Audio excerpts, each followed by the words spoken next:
Hi everyone, I'm Karishma Chawla. I'm a nutritionist and a lifestyle educator. Just before we get into our talk about stress and its relationship with food, let me quickly introduce myself. So I specialize into weight loss and gut health with my clinic based in Mumbai at Breach Candy. Now, why do I lay so much stress on the gut health? While I say that I am a weight loss specialist, is because with a lot of research and study, the more I research and the more I study, we've realized that actually that the optimum gut being, the optimal level of our gut health actually reflects on your body fat percentage and how exactly you're capable of coping up with stress. And that's why this was very important for me to emphasize before we actually get into this whole roller coaster of what stress is actually about and how it actually affects our body. Let's begin. So, firstly, let's try to understand what actually is a relationship between stress, food, and more importantly, weight gain. Like the reason the people literally get stressed out with stress is because of just very simple, curt reasons. Simply because it lowers your performance, it can lower your productivity, it can lead to depression, and most importantly, when I hear about people that it's your weight gain is completely and directly proportionate to the amount of stress that you have in your lives. So let's actually just, understand what exactly is the relationship between our gut stress as well as a weight gain. So digestion actually has a greater impact or a deeper impact than just digestion in our body. For example, uh, your 70 to 80% of your immune system lies in your gut. In fact, it will be surprising and very intriguing to know that the total surface area of your gut is actually as the size of a small studio apartment. Now, that's interesting, isn't it, right? And hence, this is a reason why the foods that we eat or the environmental toxins that we have or the stresses that we go through actually have such a deep impact on our gut health.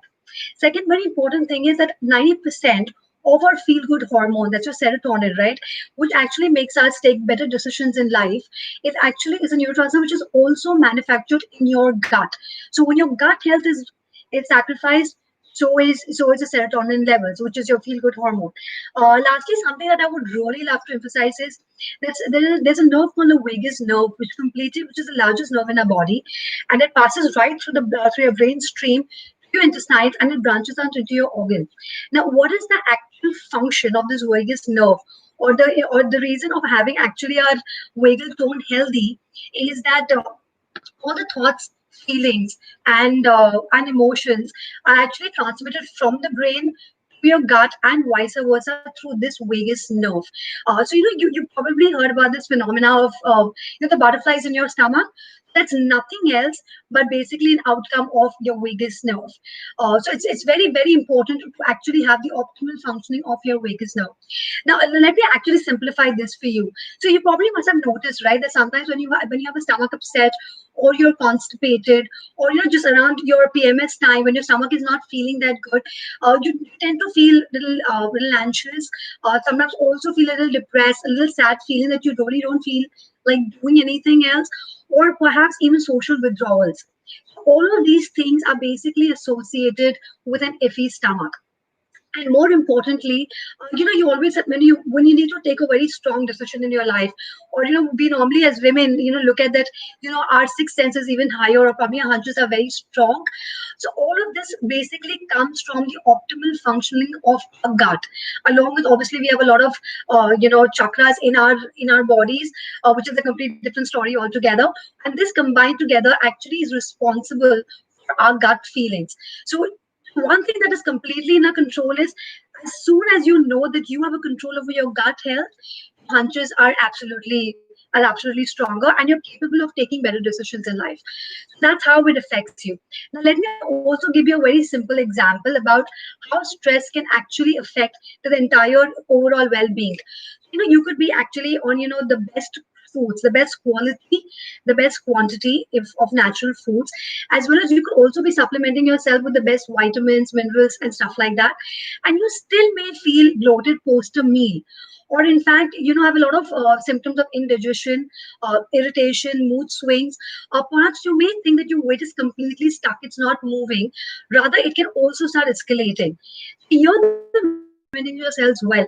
The missing link is the stress. Now, the idea is, what is the stress that is actually stopping this entire weight loss process? So, for example, I have a number of clients who come to me, and sometimes they tell me, that all of these are factors that are just coming up, and they're just quite frustrated while you keep taking the health history again and again. A lot of times what I realize that the underlying factor is poor sleep. People don't even realize that they probably are sleeping lesser, and that is because they are stressed, and that is actually leading to weight gain, or is basically messing up their fat loss plans. Idea is, how do you actually tackle the stress, right? In case, in terms of, it's a source of the stress, something like your sleep, then you actually need to, you probably do lifestyle changes. I know it's a very difficult factor for all of us, but trust me, can do wonders to your sleeping pattern. To an extent, I'll also give you little more simple tip around it. The thyroid gland is very sensitive to the electromagnetic fields, right? So we tend to have a thyroid gland, dysfunctioning when we are around with too much of electronics. It would just completely make sense that you switch off your what you could try to do is probably go through a meditate for 5 minutes, or even do a simple yoga asana, the shavasana, which actually helps you relax every part of your body. Or you can also take help of guided meditation. So basically your visionary experiences that can happen through your sleep, which is the source of the stress. Body is going to perform better. So that's one of the ways that you can actually deal with stress. Now, the next question that somebody could ask me, what, Karishma, you've spoken so much about stress. Can we completely avoid it? Well, guys, you really can't avoid stress. That the trick is to change our relationship with stress. Like, a simple example right now is completely a lockdown period, right? And we all are going through our own mood swings, and also the time sometimes it's very frustrating because we're living with a lot of uncertainty right now. So what is the best thing to do is two things. Firstly, just kind of let's accept the situation, be in the present moment, and embrace change, because we also do know that nothing lasts forever. And the more you acknowledge something and you're not into denial, is where actually the healing process begins. Like, we all can tell you, that probably you can ensure that you sleep 7 to 8 hours, or even have the salt water bath, but if there's technically no acceptance, then the healing is not going to take place. So mostly, so very, very importantly, is the acceptance. Second, very important part. Sorry, I just lost my train of thought. The second important thing would be to understand stress on a deeper level. And stress is basically, by definition, means anything that basically causes any factor which arises from mental, physical, or emotional being, and it causes tension in the body. And what does this tension actually do? It actually strikes the fight or the flight response of the body, because the body is actually trying to gather itself in order to the body is actually thinking that it's lethal, it's fatal, and there's a bear running behind you, and it's trying to run, and you get into shallow breathing. Your entire blood flows towards your muscles, so there's increase basically in your blood sugar levels. Until unless, okay, you're actually not running, the high blood sugar levels are just getting converted into your fat. So something that is one of the major consequences of stress when it's actually not going in the right direction.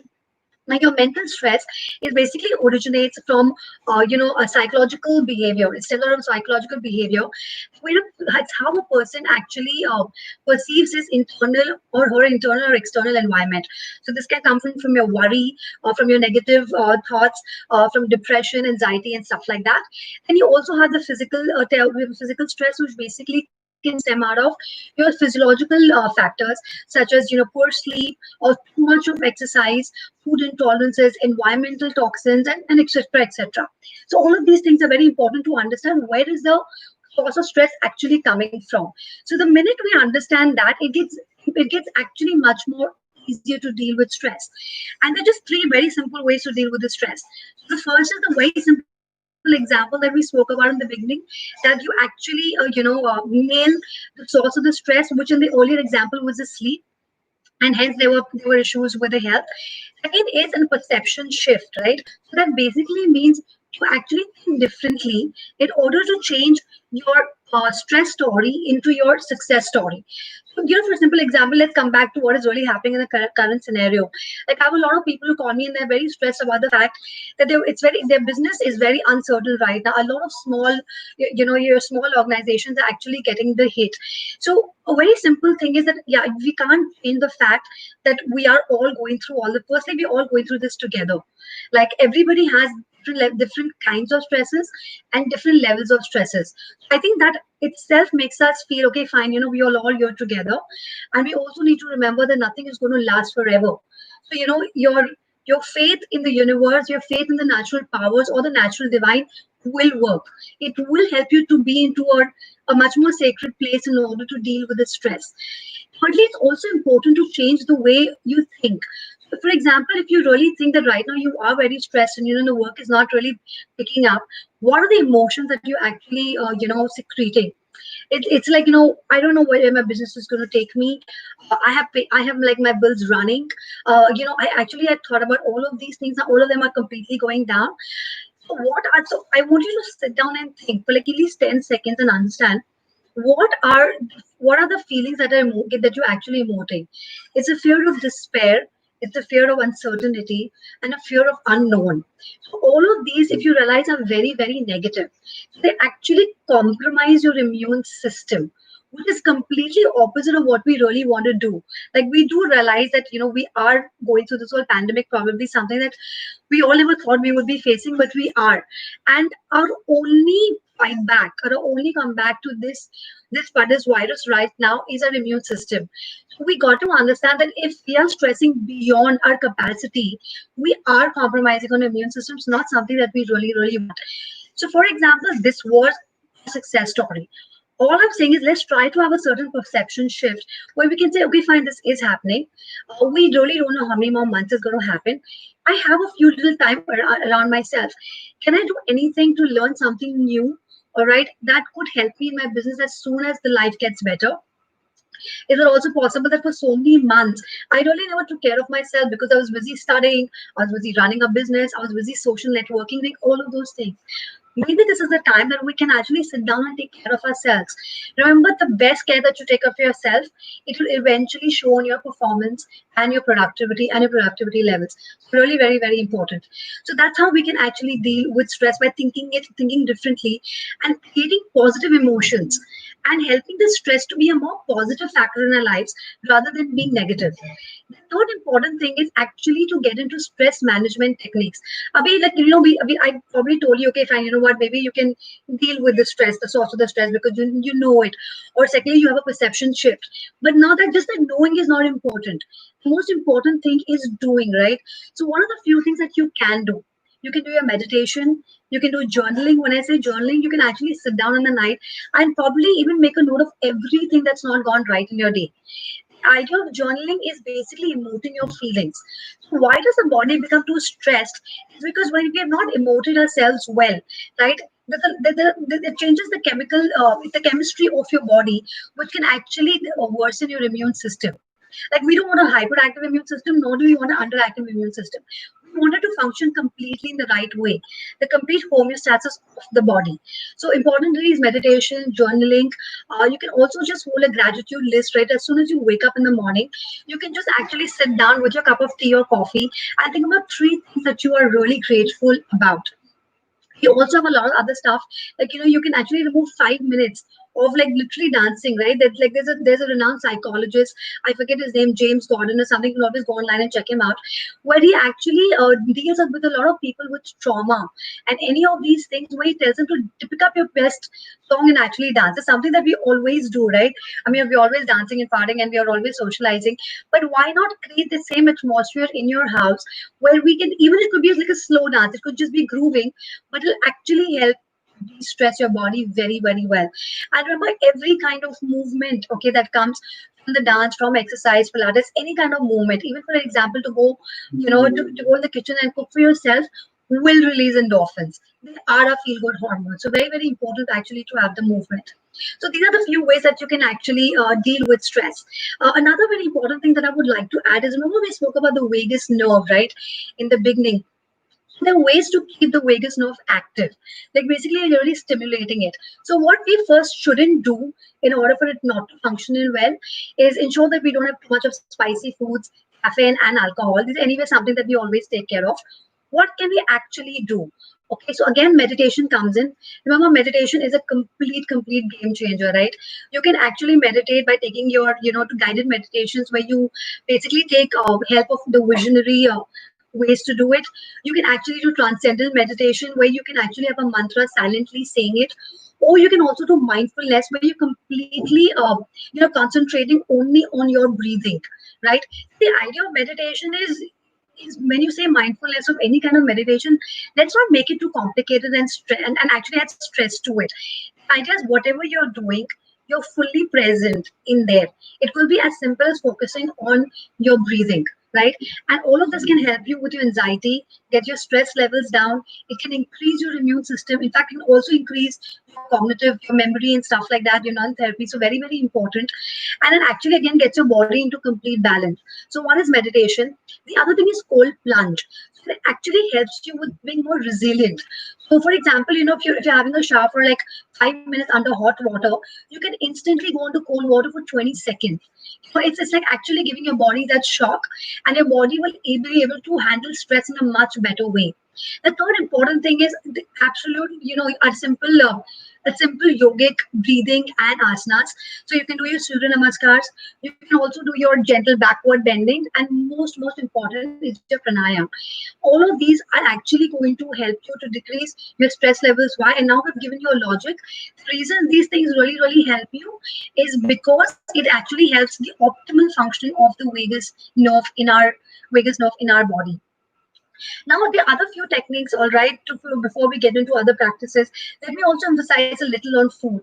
So, what exactly happens, when we are very stressed? Our normal handout to reach out is with sugar. It's caffeine. For a lot of people, it's alcohol because that's when you completely get into the mood and you can express yourself better. Or it is your packaged foods or your cakes and cookies and stuff like that. Now, let me just tell you a simple reason why you should not overdo these foods, and I'm also going to be talking about why you can do these foods. All right. First, let's think about why you shouldn't do it. And the reason we tell you not to overdo the sugar, okay, or especially while you're stressed, is because remember when you consume sugar, it basically secretes opioids and dopamine. Now, these are your feel good hormones. So that's what makes you feel very good when suddenly you're stressed. But remember, with this instant increase in the energy and the thought process, it also gets into a dip very quickly. And then when it also becomes a stimulant, and then you're again reaching out for another cookie or another piece of chocolate. Similarly, when you're also having stimulants like alcohol, as well as your caffeine, they make you feel very good in the beginning, which is generally followed by a dip, and in fact, it gets you more anxious. So what happens with caffeine? It'll actually get you. You get if you're anxious, it'll make you feel more anxious. When it comes to alcohol, remember there's a lot of estrogen that gets, actually secreted in the body, and that would actually get you more emotional to a situation rather than working for it. Another very important food is packaged foods, right? Now remember, packaged foods are loaded with sugar, salt, fat, and a lot of other chemicals, which can basically add to a lot of inflammation in the body.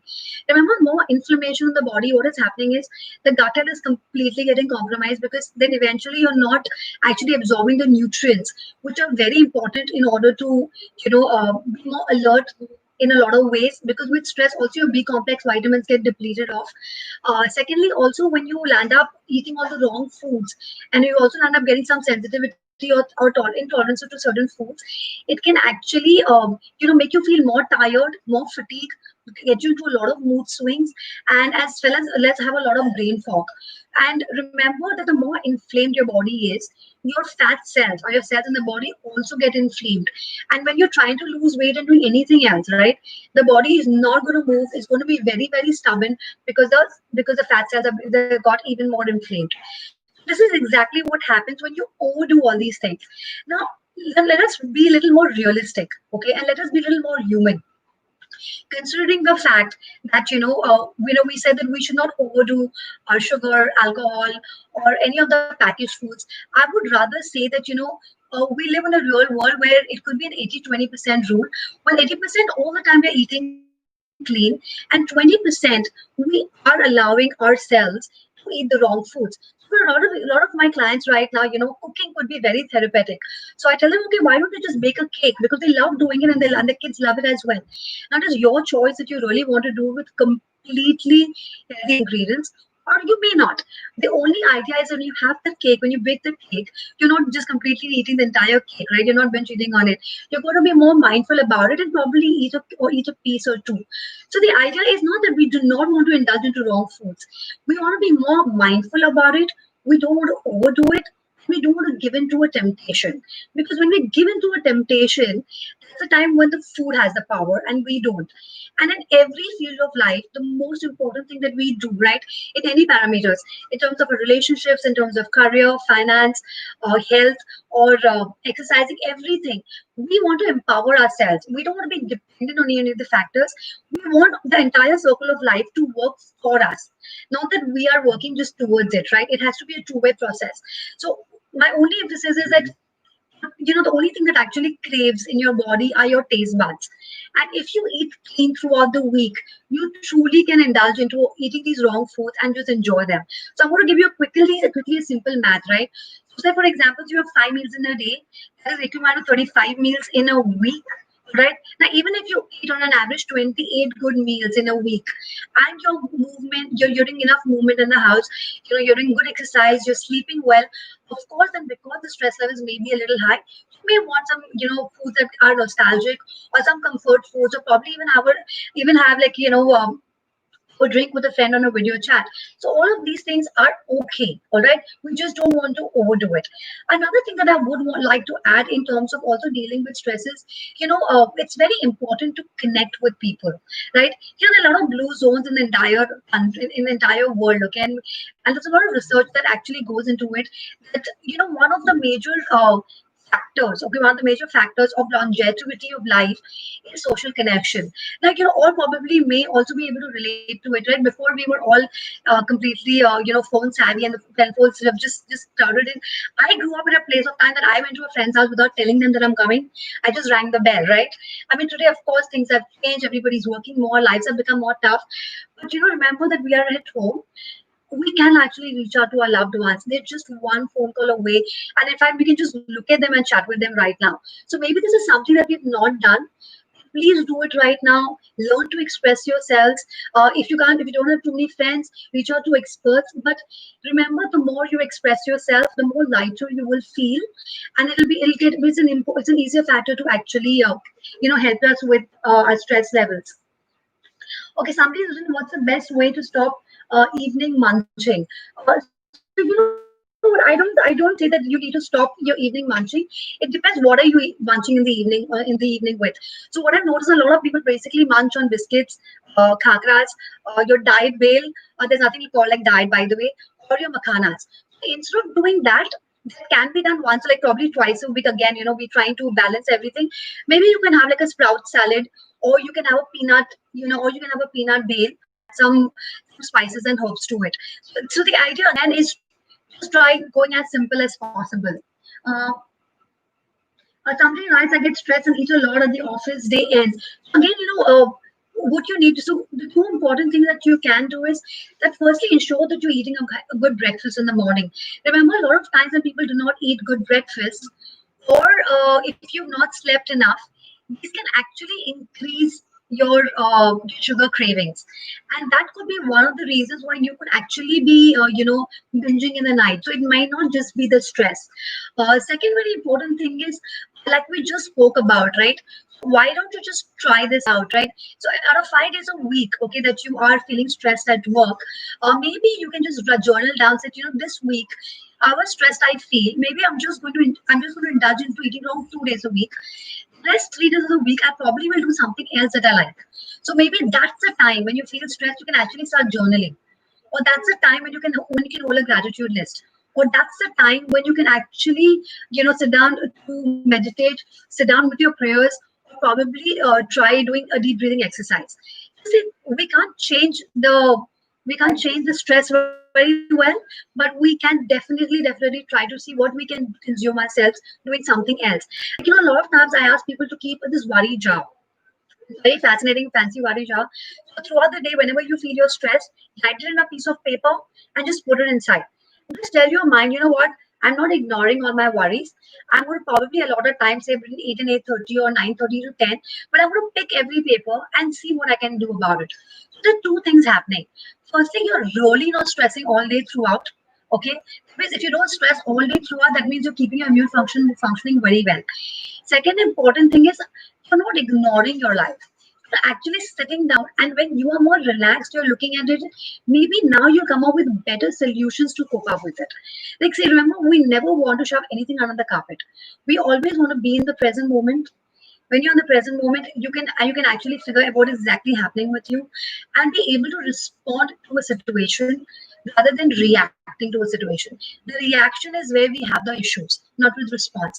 And when you meditate or do any of the things that I asked you to do right now, you'll actually master the skill of response to versus reaction. Another important thing that we can actually do is in terms of the lockdown shift starts and everything is always connect to the nature. So even right now, because we can't completely connect to the nature, keep a routine. So wake up every morning, have enough of sunlight coming in. Right, remember, the more 30 minutes of sunlight every morning, okay, the natural sunlight can actually boost your serotonin levels, which can actually boost your melatonin levels and help you to sleep very well in the night. And remember, sleep is one of the major reasons where the stress levels go very high. Now, a lot of people also don't realize when they're actually stressed. So please look for these signs. When you have a lot of tension on your neck, you think it's paining a lot. Sometimes you think it's just posture related, but not. It's actually you can feel the points is because you're stressed. Inability to sleep. When you wake up in the morning, you still feel very tired.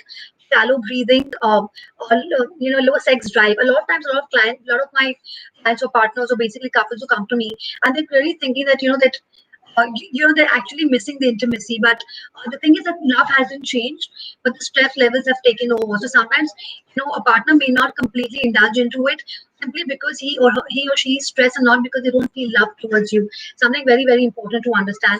Also, there's brain fog and the concentration goes lower. Again, something like these are the basically warning signs that you're really stressed. uh, just to give you very quickly a consequence, two three consequences of stress. Remember, when you're very stressed out, you're completely messing with the gut microbiome. Your gut microbiome are your bacteria, which reside in our gut. In fact, we are 90% bacterial cells and 10% human cells, right? In fact, they're popularly known as an organ by themselves because they're important for the immune system. They're the most important reason how our stress is modulated. And third, importantly, is our entire weight gain, our body fat percentage, everything gets completely taken care by them.